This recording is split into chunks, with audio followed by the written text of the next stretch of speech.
Welcome to this special edition of Burnline Podcast. I am your host, John Thacker Jr. I am joined by co-host Nicholas McCann and our special guest today, Francisco Almonte of Dominican Big Leaguer Cigars. This is Francisco Almonte, and for me, I got the opportunity to listen Burnline Postcard with John. Burnline Podcast. The burn line on a well-crafted cigar is straight and sharp as a razor, much like our wit and wisdom. On this special edition of Burnline Podcast, we are pleased to host Francisco Almonte of Dominican Big Leaguer Cigars. Francisco, welcome to the show. Thank you so much, John, for inviting me to your podcast. For me, it's a really pleasure to be here with you guys. Thanks, Nick, for all the support that you have been doing for our cigars in Hanover, Pennsylvania. So let's talk a little bit of who I am, where I come from, right?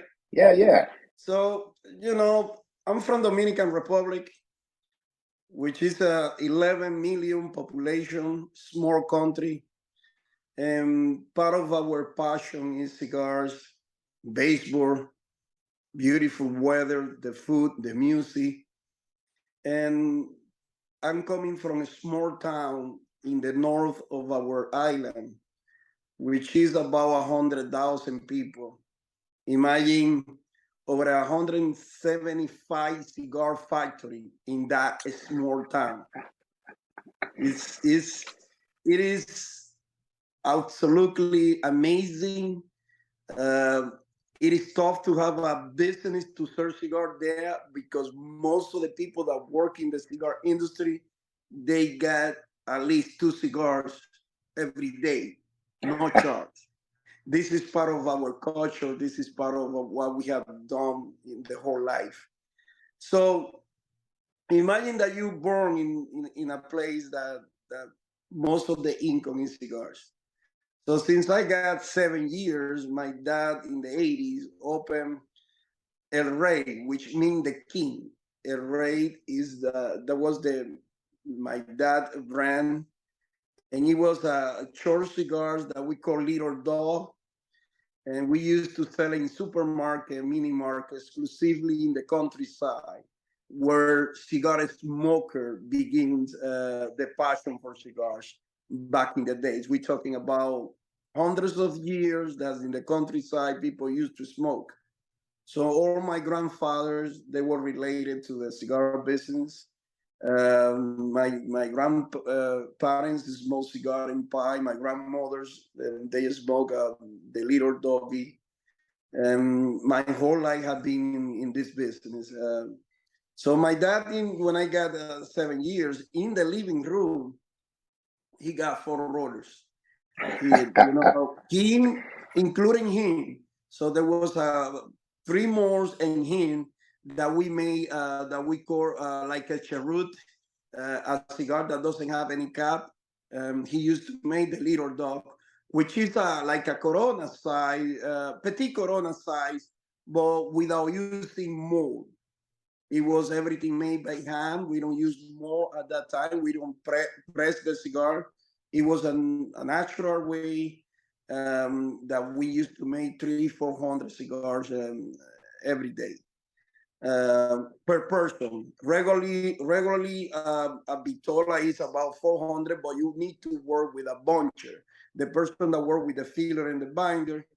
And then next day after you press the cigar, then you put the wrapper. So between the bunchers and the rollers is about 400. But at that time, making the little dog, it was 400 per person because, it was more easy to make and you don't have to wait a long time, with a cigar in the morning. You don't need more. So that's how the story began. I got in love with cigars. My whole family was related to the cigar business. Imagine 68 people. The problem is that my grandfather, he got 39 kids. So more of the bigger last name is Santana. the Santana in my town, and the Santana is the biggest family in the cigar industry. So I got Almonte because of my grandmother, and it's an honor to have that. And you know, my whole family got three brands. They have really three brands. One called the winner, the other Almonte cigars, but that all was local cigars, and the king that we used to call El Rey, which means in Spanish the king. But all three business that we have in the family, it was locally, and our company was the first one to do business internationally. Now there is the winner, which is the Triunfador. They're trying to do some international business now. So 1997, after 15 years later, I got my brothers that was working in Fuente family, and I had some cousins and niece working in the facility number 1, number 3. My sister-in-law was working in the facility number 4. So Fuente at that time, 1997, cigar boom, has around 3,000 employees with a production of 18 million cigars. So I was working with Juan Sosa, which he is a Cuban guy. He's still working as a general manager in the facility number 1 now. But at that time, he was in the facility number 4. So I learned everything. It was like a new world. You know, I used to roll cigars. I used to make a cheroot cigar, but not Vitola. So that house, I began learning how to make all the Vitolas, Robusto, Petit, Lancero, Gorda, not many Gorda, because at that time it was very, very rarely that you can smoke a Gorda in the 90s. Most of the Vitola was Robusto, Petit, Lancero, Corona, Lonsder, Toro. It was the bigger Torpedo, but not many Gorda. Gorda, I saw the first Gorda in 2000 at the end of Fuente. But I learned all the process, how to make cigars, how to make the bunching, how to work in the sorting area, fermentation, fillers, wrapper, binders. I learned everything, packaging. And so then I became a supervisor, control quality supervisor. And I spent a couple of years there in that department because they were training me in different departments because they want to give me the opportunity to run one of the facilities.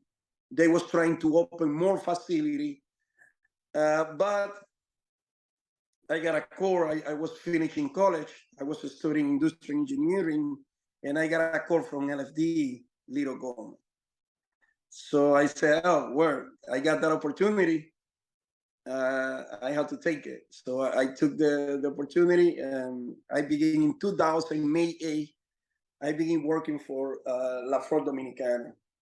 And it was a challenge for me to give me the responsibility to run the factory. And Lito, as everybody know, he was new in the cigar business too. And what most of the people don't know is that before LFD, he got Los Libertadores. He got Los Libertadores. That how was he starting the business with a couple more partners, but he wasn't 100% assured to continue doing the business because he want premium high-end cigars and they want big production for online business. So he decided to create in 1996 LFD. So 4 years later, I became the production general manager. And when he showed me all the tobacco that he has, honestly, I know what was happening in Fuente. And I said to him, hey, listen, we need to put some, get some tobacco from Nicaragua. We need to get some tobacco from Ecuador. We need to get some Maduro wrapper from Connecticut, because this is what the people was looking for. At that time, San Andres Mexican wrapper it wasn't known as a good tobacco. And then we're gonna talk about that, what happened in Mexico, and then what happened in Lancaster, Pennsylvania. That at that time they wasn't focused on premium tobacco, you know. And then 2000, I released 2001. We released our the first blend that we made, the Ligero line. Maybe you have heard about the Ligero 300, 400, 500. And when we began working with Ecuadorian tobacco, and we were using tobacco from our tobacco field, plus we were using Nicaragua tobacco. So LFD began, you know, getting known in the market for the quality, the presentation, the aroma, the blend, the taste, and everything. People love that cigars. So we release every year 2-3 blend. Then we release the double Ligero lines with the 600, 700, LFD and Little Gomez. We were the first that we created the chisel, that shape that is, you know, very, very beautiful cigars. It's a figurado cigar, but it was in the market. So the company created that along with Little Gomez and the staff. So one day Little came to me, he gave me a cigars that he cut it with his knife on the way home. And he told me, can you make that? I said, just give me time and we're gonna make it happen. We tried different experiments, it doesn't work. But after 6-7 months, finally we got it. We got what the market and Little was looking for, and the shape that he wanted. And it was tough to make the bunch at the beginning. To work with the filler in the bind was a little tough, and then finish the cigar because it was something new, right? But it was a boom, you know. People love it. And people like the shape. You know, a lot of feedback. Some people don't like the shape because, you know, there is a bunch of people in the market that they don't like figurado cigar. But it was something new, you know, and that's how LFD began getting more popular. And then we released the Coronado line. It got the best cigar of the year. We released the Little Gomez 10, that was a Dominican Puro. For the first time, we began using a Dominican wrapper. And, you know, everybody was growing with us, you know. And let me tell you something that I haven't told to nobody. I was doing a master's degree at that time. And in the same time, I used to go on Saturday with all the supervisors, 16 people, and I used to take class along with them. Nice.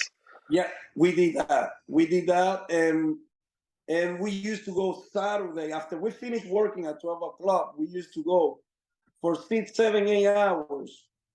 You know, just to, I want that they get educated, and that way, because I know you as a production manager, you are like a sandwich. You are like the cheese or the jam, okay? And the piece of the bread of the top is the boss, and the bottom piece of the bread is the employees. And I know the only way to get great resource is because employees, which for me is my philosophy is that the more important is not the customer, it's the employees. If you have the employees happy, you're gonna make a good product and you're gonna keep your customer happy. That was my vision, that was my philosophy. And that's how we get results. We got a beautiful team that we make a lot of things. Then the Maduro wrapper, we used to all cigar industry used to cook it because it was a thick wrapper, like a broadleaf wrapper, Pennsylvania. Little create a way that to, you know, like do some friction to the tobacco with humidity, and that way change the color naturally. So we call Little Cigar Aficionado, David Savona, to show the new way to work with Maduro wrapper. And it was outstanding. And we released the Ligero Oscuro Cabinet, 300, 400, 400. Then we released the the limitado 1, 2, 3, a small batch 1, 2, 3, factory press that was a big, huge box, factory press 1, 2, 3. It was amazing, you know, and I can say that he's my dad in the cigar industry. After my dad, he's my second dad, because he was the guy that gave me the opportunity, you know, and we grew together. When I started, we were making 900,000 cigars. Imagine 2008 that I decided to go, we were making 3 million cigars. So, you know, we don't have to talk a lot. It's just about results, right? And everybody knows LFD today. And I can tell you, Lito is a guy that he used to work 18, 20 hours, you know. He was a humble guy that worked a lot, that learned a lot. We used to travel different countries to learn, to get the feedback, to see how the people grow the tobacco, to learn, you know, all the processes in the cigar industry. And I got the opportunity, me as a manager and he as the owner, to learn about the whole industry. And we got a lot of great results, you know, a lot of the reputation.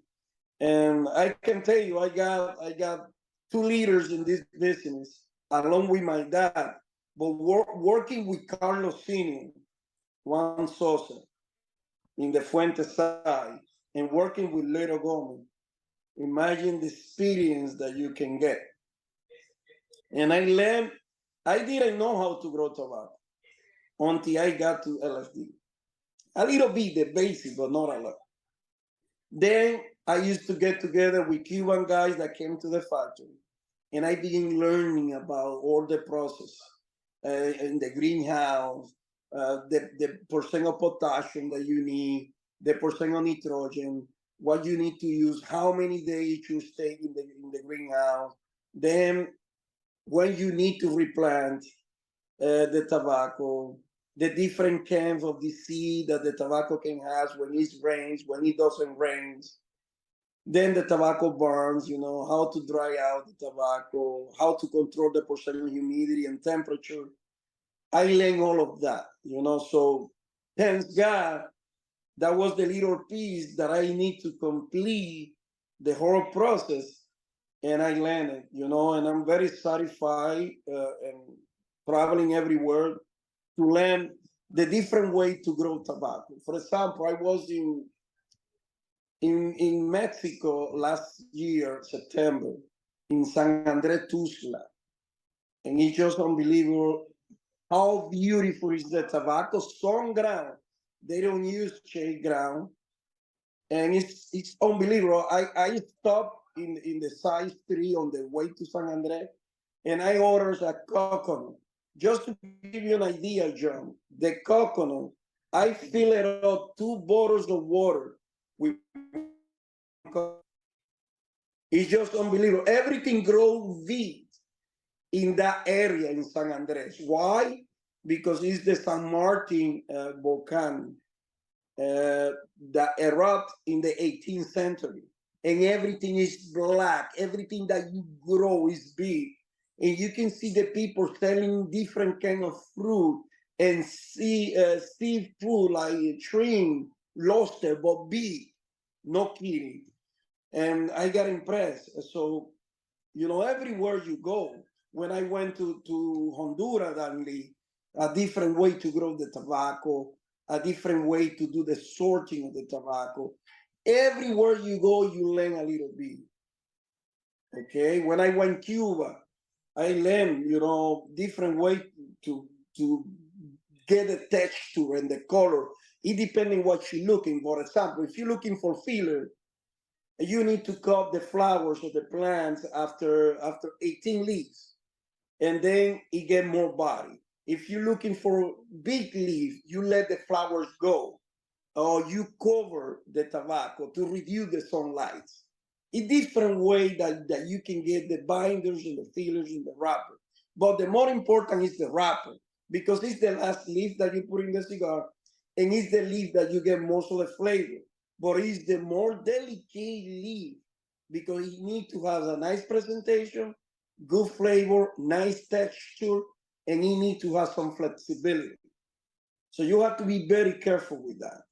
You know, if you ask me, Francisco, what do you decide? The whole life you have been in production, or about the last 23 years that you have been growing tobacco, or the market, for sure, without thinking twice, I choose the tobacco field.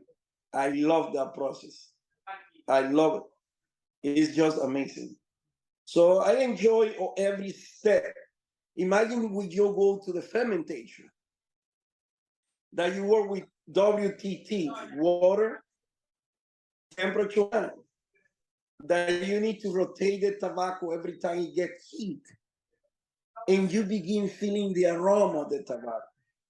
That green tobacco that is used to smell like grass, after a few months now it smells like nice aroma. Now you need to be strong because the ammonia is powerful too. So that process, that fermentation process is just unbelievable. It's beautiful. It's something, I don't know if you have been in a cigar factory, but as soon as you go, you're gonna have a different vision of this beautiful business. Well, thank you so much for sharing. I know it's a beautiful story to me, and the way that it works out sometimes when you work with other folks that are passionate and kind of grow success together. I've had that experience in my life as well, and it's just a blessing. You know, so thank you for sharing that with us. Um, let's talk a little bit about cigars. So I see that you have got your cigar today. So for our listeners out there, what are you enjoying today? Where I'm smoking the final, it is a cigar that we released last year, and this is a Maduro wrapper that it has on the tip dark chocolate from Dominican Republic. So when you smoke this, as every cigar, the worst part of the cigar is the first inch. That's the worst part. I'm not saying it's bad, but it's the worst part. Then after 1 inch, the cigar begin getting better. So I put a little sweet tea there for the people that they don't love the beginning of the cigars to enjoy some sweetness of dark chocolate. And then after 1 inch, the cigar become as a regular cigar without any problem. So you enjoy now the sweetness part of the tobacco. As you know, all tobacco has some sweetness. And as more time you spend in fermentation, more sweet is the tobacco. All right, it's more sweet. So I'm smoking the finals, and I would like to talk a little bit about our company now. After I got to the higher level in LFD in 2008, I decided to move on because my family live in Bronx, New York, and I want to stay with my family, with my two daughters. I want to stay, take time, and at the same time begin working with my own projects. So I started working with my new project. I was trying to save some money. And then in 2013, I released Dominican Big League. Why that? Because it doesn't matter where you are. If you talk about cigars and baseball, this is our two bigger things that we have in our country. I'm not relating the brand with baseball. I'm just saying the people that the two bigger things in our country is baseball and cigar. And as you know, many people know our country because we got a population of 11 million Dominican. Just in New York, we have like 2 million. And we got our main income is tourism. We got last year almost 7 million tourists. And this year, we're gonna hit a record getting over 8 million people visiting our country. And it's not too far away from the United States. For example, from Pennsylvania, it's like 3 hours and 30 minutes by plane. So it's not a big deal. It's across us. And we don't have any winter time. I used to bring every year a bunch of people on March. So while here is probably snowing, in Dominican is 72 degrees. What better than that? Well, you've got me sold. You have to go with me. So we started the company, Dominican Big League. No roller, no cigar roller that belong to us.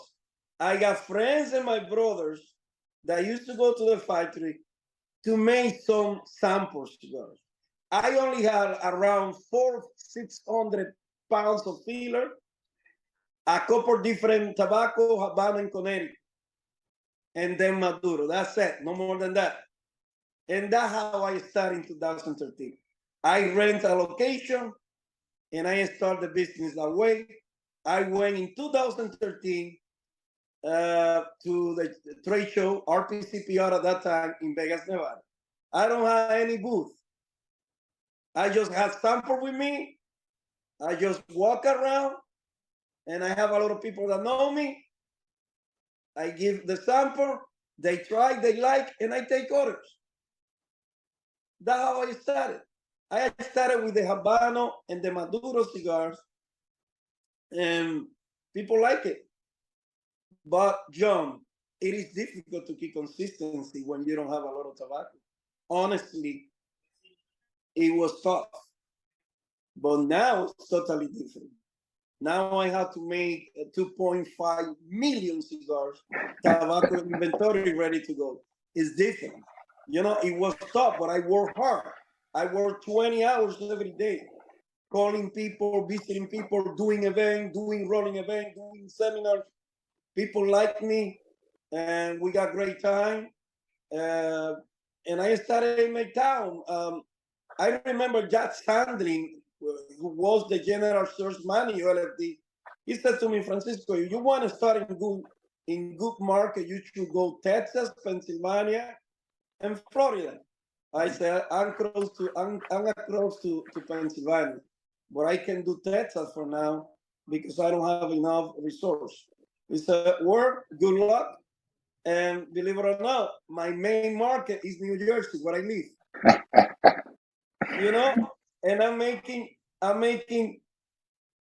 800 million cigars this year. 800,000 cigars this year. And we made 700,000 cigars last year. Imagine, I don't do any advertising in magazine. I just do social media. And it's an organic company that grow steadily. And we got our first 10 years making 800,000 cigars. And we released a lot of stuff for line, like the Connecticut line, which is our number one. Believe it or not, it's our number one. The Fancy Belicoso, our number one search, is the top number one. But we then released the Extra Viejo. Extra Viejo means when it's extra old, and I redo double fermentation. I released the Maduro line, honoring Major League Dominican baseball player. We got El Grande, honoring Pedro Martinez. We got the Big Papi, honoring David Ortiz. We got the Little Bull, honoring Manny Ramirez. We got the Machine, honoring Albert Pujol. So all those top baseball players, I released the Maduro line, honoring them. Then I released the Formula line, which is the Peruvian tobacco that I use as a binder with Sumatra Songran from Ecuador. It's spicy and peppery in full body. People love it. And I put formula. Why? Even food, even wine. When you mix it up 2 ingredients, you got a formula. So every blend that you make in the cigar is a formula. It's a combination of different tobacco. And that's why I put that name. That's why I decided to put formula. Then I released the Mafu. Mafu is a funny guy that he goes to the factory every day. And he cleaned the area, the galera, the restaurant, and everything. He don't want any money. He just want 4 cigars to smoke every day. People say that he's a crazy guy. I said that he's a happy guy. And he don't have nothing to worry about. He don't have any keys. And he just wants smoke. You know, and I said one day I'm gonna put mafu. If you put backward mafu, it's fuma, which means smoke. So everybody loves, even that you don't know Spanish, or he doesn't know English. As soon as you see him, you come with the energy of happiness, because he smiled with everybody, and everybody loved him. So the party that I did, the 10th anniversary party in Dominican, it was a huge event, and everybody was calling my food like crazy, because people love it. And I decided to release a cigar. Believe it or not, listen to this, John, and all the other guys. When you blend, you begin blending with a Robusto side or a Toro side.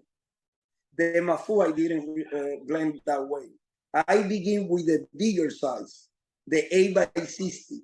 Why? Because the more difficult cigar to blend is the bigger size to get flavor and taste. So I decided to make the bigger stars first. And believe it or not, according to StudyPre.com, we got 98. And the people love it. I don't believe in rating. I believe in what the feedback of the people. And the people love that cigar.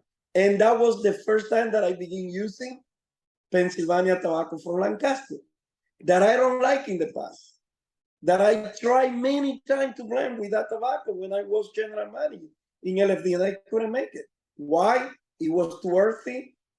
It dominated too much the blend. But after 19 years, they begin, don't forget that they used to grow both leaf tobacco that is more for cigarette. But they grow a lot of wheat, a lot of banana, okay? And this is good to give some nutrients to the soil. And they begin as a few years ago growing broadleaf from Connecticut. They begin growing in Pennsylvania.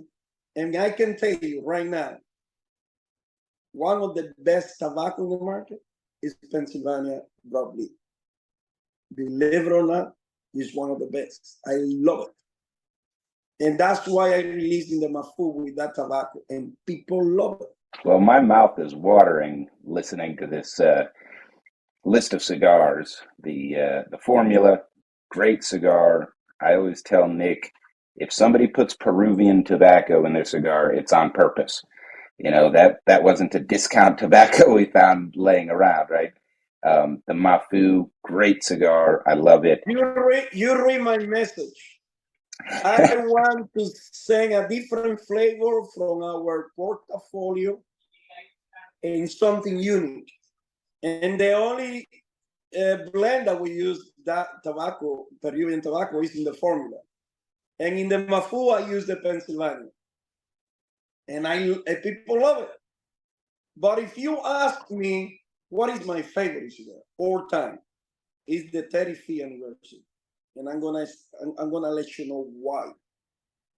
The 30th anniversary has a Cameron wrapper. I suppose to only make 1,000 boxes of that, but I can't stop because people say no. You need to keep that cigar on the market.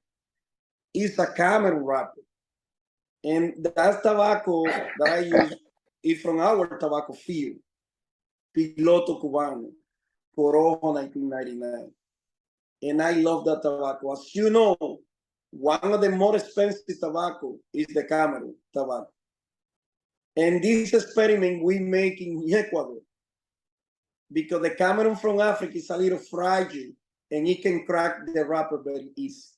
And if you ask most of the cigar manufacturers, they smoke, most of them, Cameron cigars. And I know a bunch of them that they love that. So Cameron for me is my favorite wrapper. That's why it's my favorite cigar, the 35. It's a medium blend, but the complexity and the balance the transition is just unique. This is a cigar that I need to be alone to enjoy as much as I can, because this is a cigar very unique, which has a different bunch of flavor. So I released that, and I released the second generation. First generation was honoring my grandparents. Second generation was honoring the generation of my dad and my uncles. And I'm coming with the third generation and 10th anniversary, which is my brothers, my family, the 68 members that is in the cigar industry, and he's honoring this generation. And I'm gonna release on July.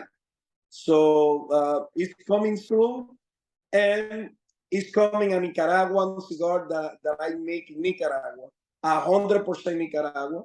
Nick has the opportunity to smoke. Nick, how was the cigar? It was incredible. I can't wait for everyone else to try it.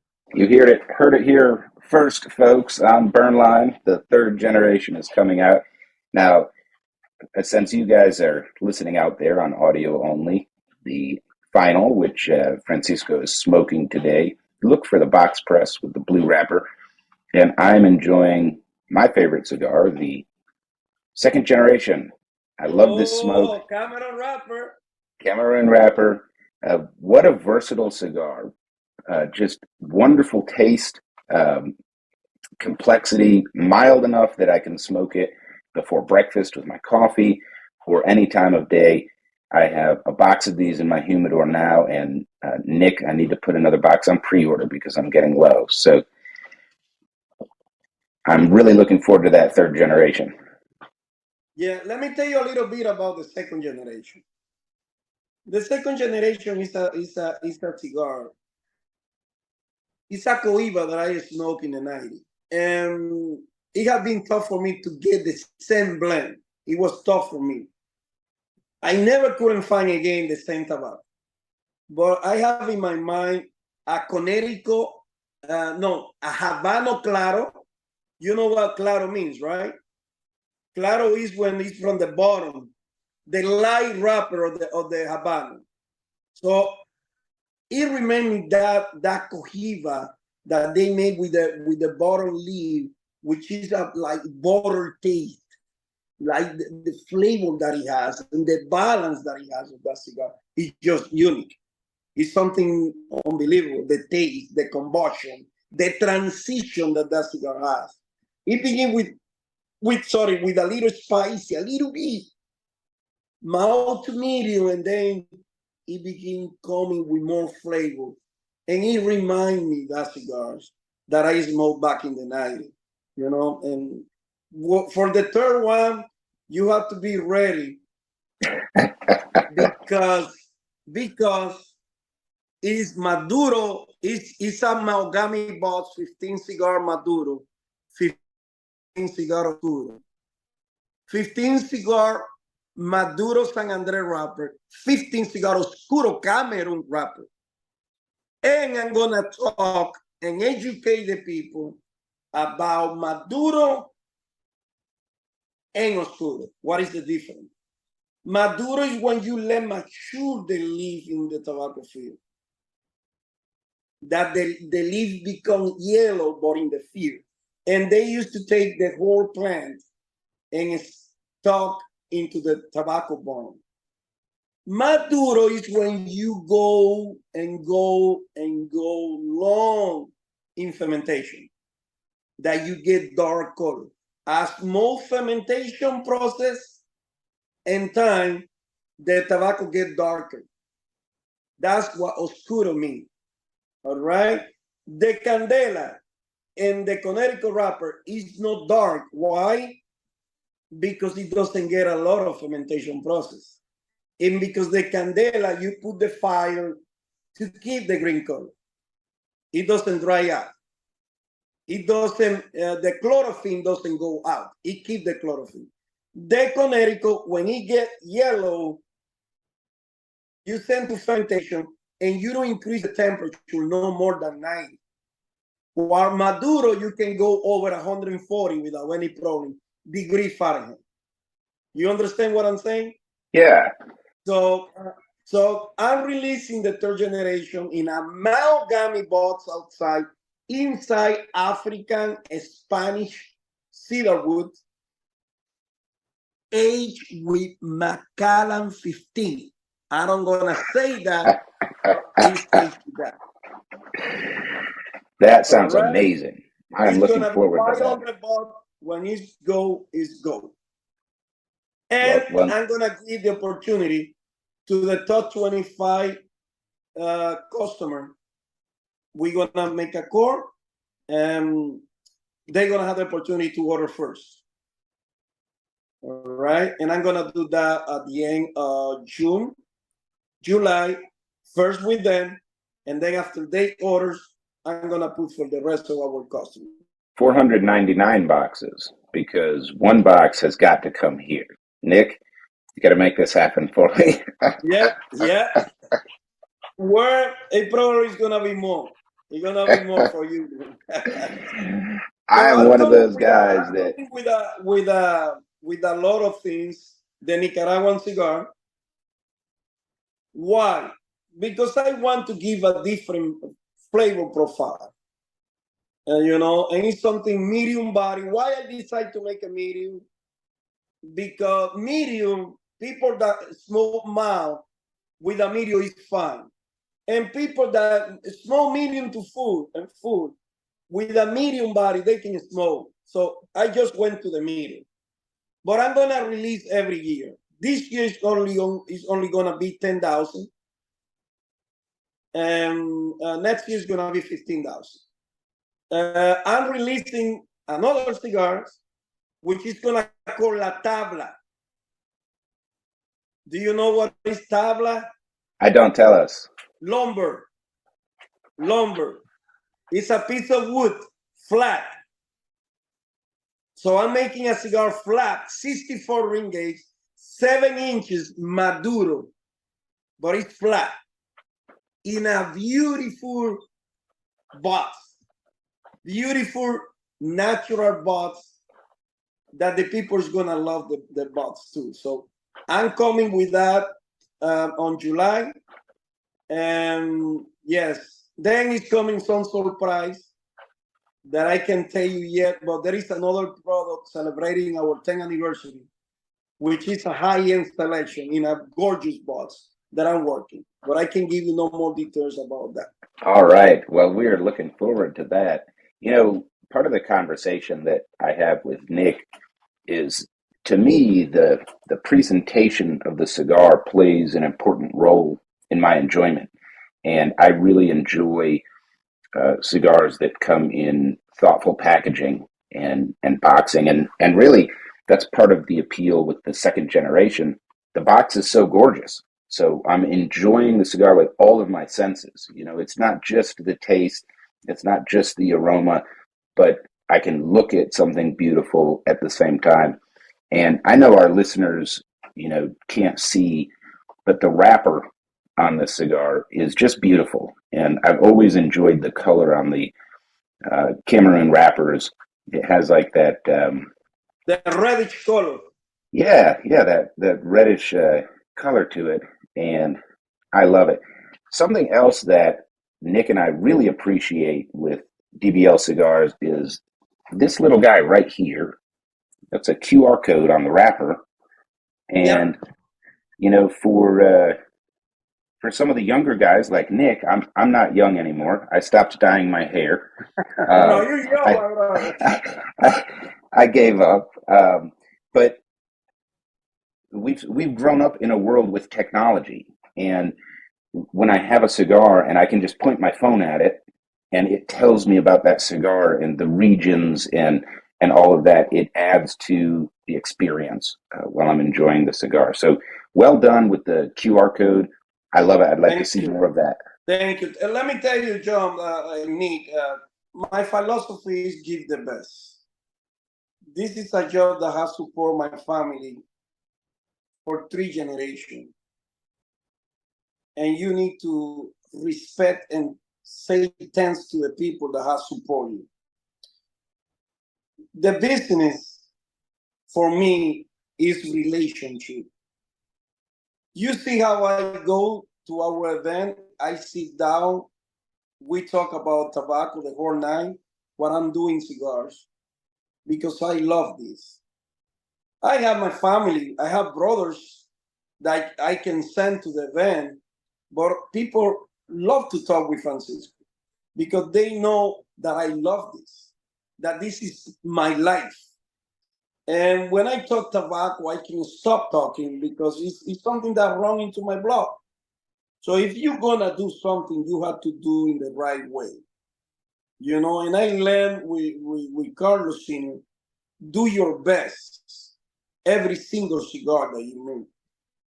And I always like to put the best, the presentation, the high-end wrapper.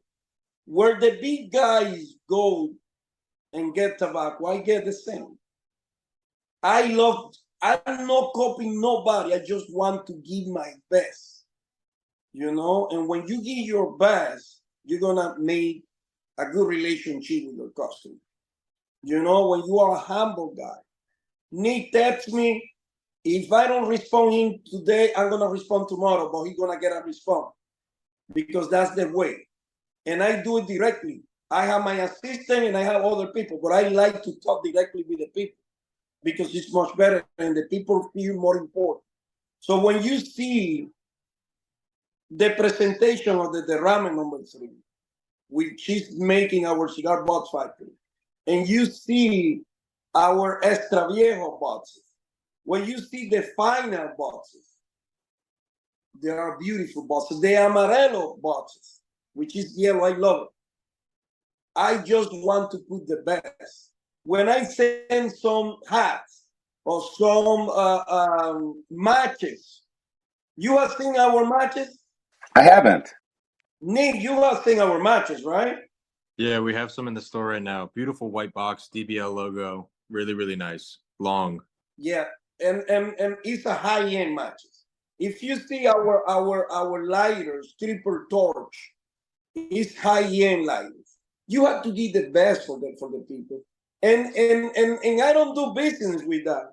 When they order to me bundles of cigar, I send something. Now I have a high-end knocking.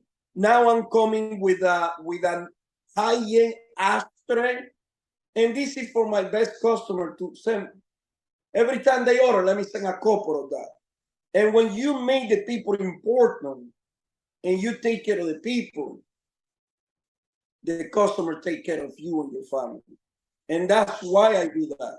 I always send something to the people immediately back. You know, not many companies do that, but I do it. It's no matter how much it costs me, but at the end of the day, it's customer service. Make the customer happy. And that's my philosophy. And that's why Nick and John, I try to do my best with every details behind the company and the brand. Well, I love it, and I'm thankful for that. I told Nick when we were smoking these earlier, I feel like with DBL cigars, I can taste the passion that went into them. And, you know, I appreciate the portfolio because I can smoke a Mafu and a second generation and a formula, and they're different, unique, beautiful, and delicious, and they're all their own experience. And through all of that, like the care and passion for the product comes through while I'm smoking, you know. So I have got a little hobby here of smoking cigars, and we turned it into a podcast. I guess I've been smoking cigars maybe 20 years, just long enough that I remember when the Chisel came out. You had mentioned the Double Ligero. I remember when that came out. I had just started smoking, you know, just a couple of years, and exciting products. And thinking about, you know, where the cigar industry has come in the last quarter century or so since I started enjoying cigars. Do you mind talking for a little bit about, on the business side of cigars, how have things changed? Political pressures, sourcing and supply. We had the whole COVID disruption. So we're blessed to be able to walk into a store and buy a fine product to enjoy. But I know there's a lot of hard work that goes on in the background. Well, in 2016, I was in the RPCPR.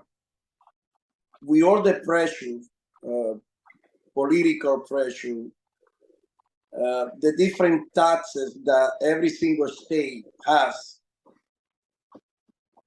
I got I was a little worried about what's going on.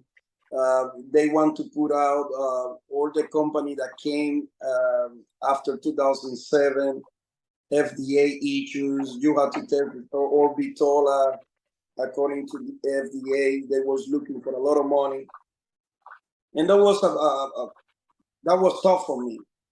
I was very worried, but I thought to my family, let me tell you something.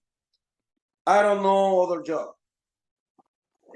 I'm gonna die doing what I'm doing, and I know there is other people that smoke cigars, and it's coming a boom. So I begin focus on Europe, and 2018 it was the first Intertabac trade show in Germany, in Dortmund, Germany, that we did.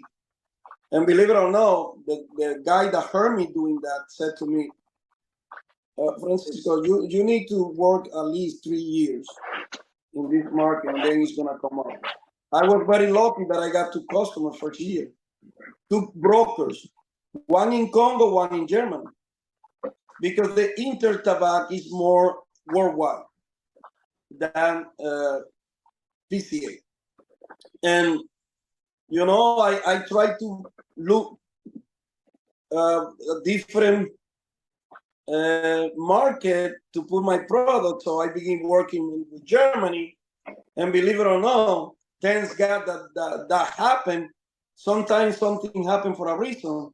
Now we got Lebanon, Bulgaria, West India, Congo, Nairobi, Kenya, Norway, Germany, is coming Italy, San Martin. So I'm happy, but listen to this. I know there is a lot of things that they try to ban tobacco. Now, right now in New York, they want to ban tobacco, and they want to put the tobacco out of business. But let me tell you, right now it's a cigar boom outside and inside the United States. And Nick can tell you how many back orders companies having right now. They having trouble. Why? As you know, who is the owner of Artadis right now? It's Chinese people. And Scandinavian Tobacco, which owns General Cigars and Cigar International, Alec Brackley, and more others brand, is the number 2 biggest one. But let me tell you something. Probably you don't know those people because they are business people. They just put money on the business.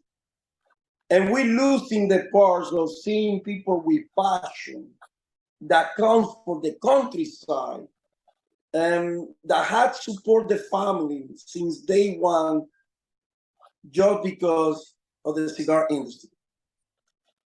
No matter what I have to do, I'm gonna continue making cigars because this is what I love, this is what I learned, and this is what I want to continue doing no matter what, because I have a lot of brothers of the league, and because of this, my life has been blessed with a lot of things in my life.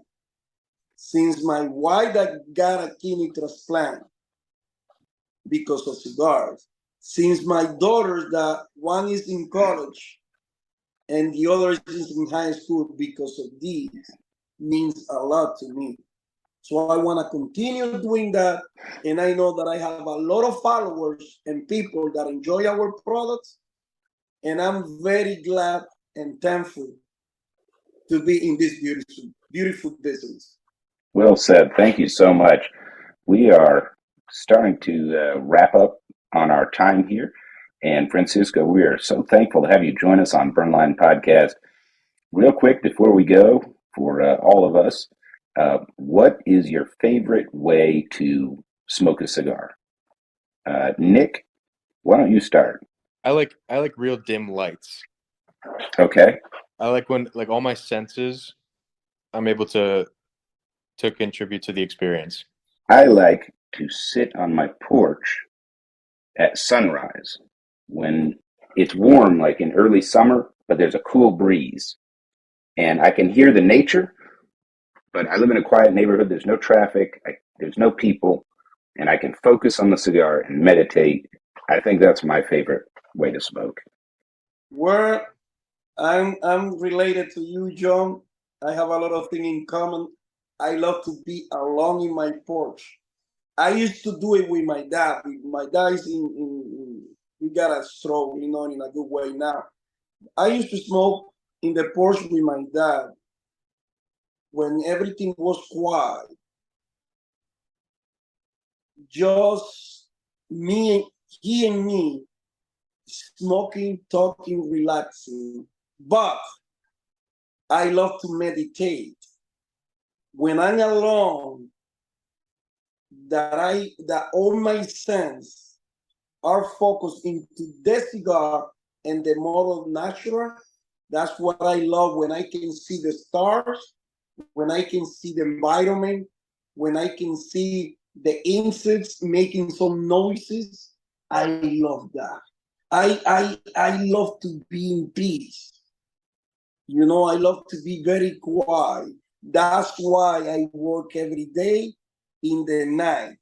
If you call me at 10 a.m. in the morning, probably you're not gonna find Francisco.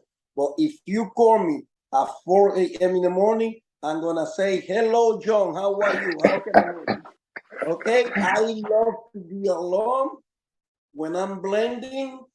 I love to be alone when I'm smoking my favorite cigars. I love it. John, thank you so much. If you need anything, you can call me anytime. But I want a favor from you. You need to go Dominican with me next year, and we're gonna enjoy our country. We're gonna enjoy our tobacco field, our bud factory, and our cigar factory. I would love that. That's fantastic. Thank you so much, and thank you for joining us on Burnline Podcast. For all of you guys out there in the internet world, thank you for joining, and we will see you next week. Okay, guys. Bye.